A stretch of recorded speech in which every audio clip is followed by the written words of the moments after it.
Columbus residents are working to raise money for the installation of a Safe Haven baby box. Local organizers say the baby box is a safe way for mothers in crisis to surrender their newborn at the local fire station anonymously.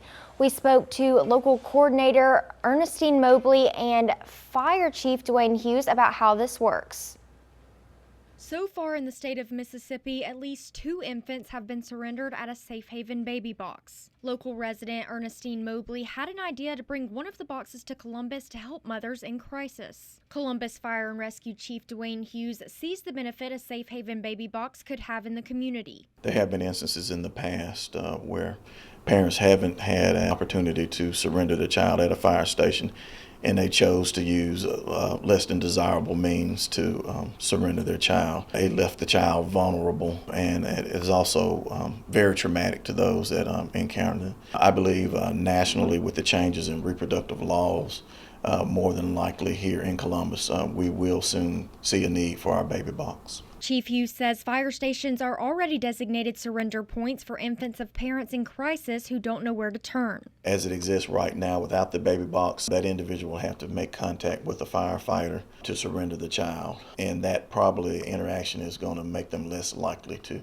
surrender that child at the fire station. Hughes says once the box is closed, it locks from the outside and an alarm will go off in the station to let firefighters know an infant has been surrendered. There is also a signal transmitted to the local E911 dispatch to let them know. The child is not left there for any length of time that's going to bring harm to that child.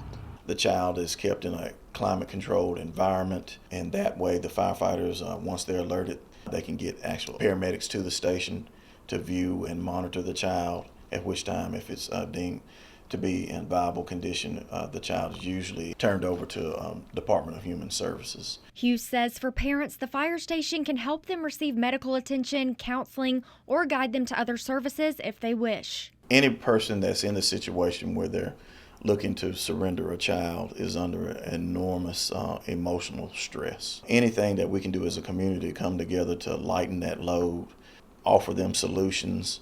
This may be a temporary surrender. We don't know. But what we do know is that this community cares about that parent. This community cares about that infant. And I believe that the Safe Haven baby box is an effort that we collectively can show that care. There is a need here, okay?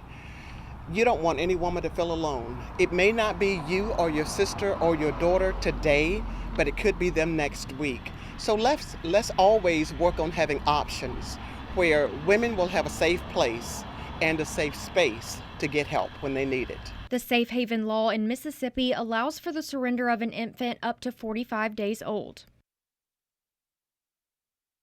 Hughes says there will be training that goes along with getting the baby box, and more protocols will be developed. The goal is to raise $16,000 to $20,000 for the box. If you're a parent in crisis, you can call or text 1-866-99-BABY1 to learn more about donating. Go to our website at WCBI.com.